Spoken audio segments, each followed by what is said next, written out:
Hello everyone and welcome back to Penn State Sports Night. I'm Alexis Yoder alongside Logan Bourandas and Brooke Steach, and tonight we're bringing you a recap of the Penn State women's and men's soccer teams. The women's team just captured the Big Ten regular season title on Sunday as they defeated Nebraska 3-0 to take the lead in the conference. Where do the Nittany Lions stand following their two-game road trip?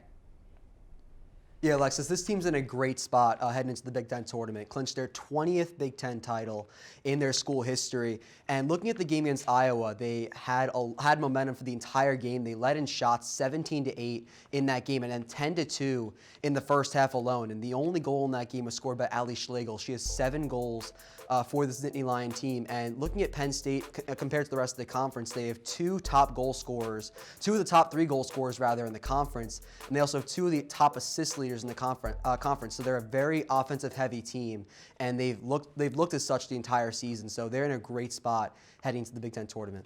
Yeah, I think the team is standing really well right now. They have 4 games in a winning streak in a row, and they now will enter the Big Ten tournament as the #1 seed. They really have won their last 9 games in a row, basically, despite a draw 2-2 to Ohio State.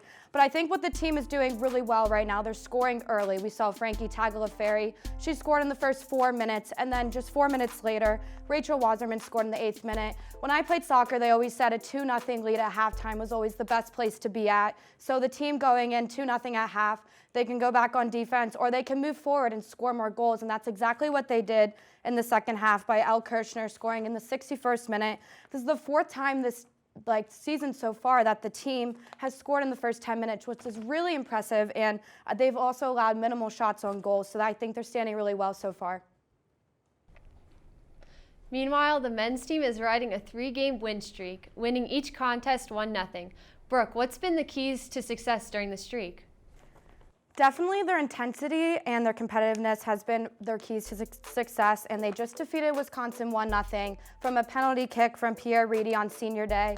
One of the seniors went to my high school, Dax Hoffman. I have to give him a quick shout out. He was on the club team, now he's on the real team. But him included, the squad is really deep. They keep their intensity while they're only up by 1 goal. And I think that the main point of this is their defense and goalkeeper, Chris Shakes. They have tallied 3 consecutive shutouts. That's obviously the main part of their success so far.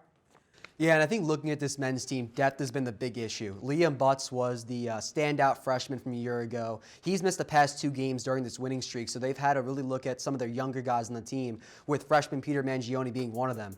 He had the game-winning goal against Ohio State in the middle of that winning streak, and he has 3 goals on the season, all of which being game winners so far in the year. So that's 7 points he has on the year. And Mangione's been a breakout star this entire season for this Penn State team.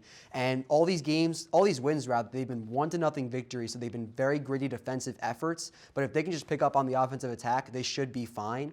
And looking at them in the standings, they're in 2nd right now, right behind Indiana. So there's not really a good chance they can pass them.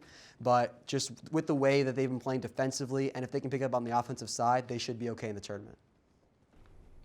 While both teams are ironically closing their regular seasons against the Maryland Terrapins, Logan, what does each team need to do to maintain their success entering the Big Ten tournament?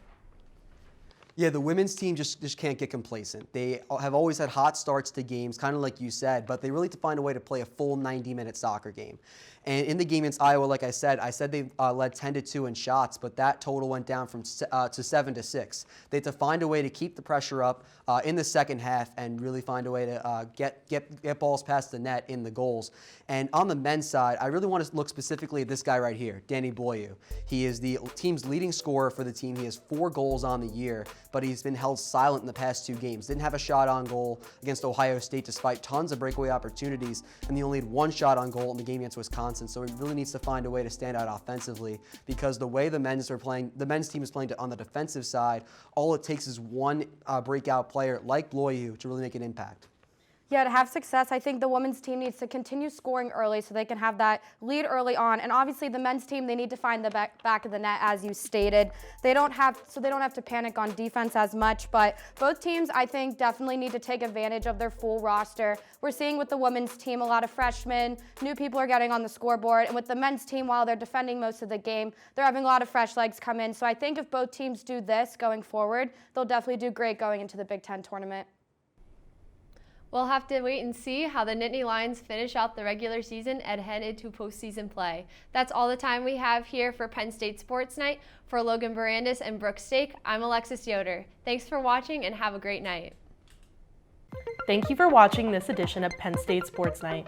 If you're a fan of our content, please be sure to subscribe to our YouTube channel for more clips. Also, follow us on Twitter at PSSN TV and on Instagram at PSU Sports Night to keep up with all the action. For all my colleagues, we are Penn State Sports Night.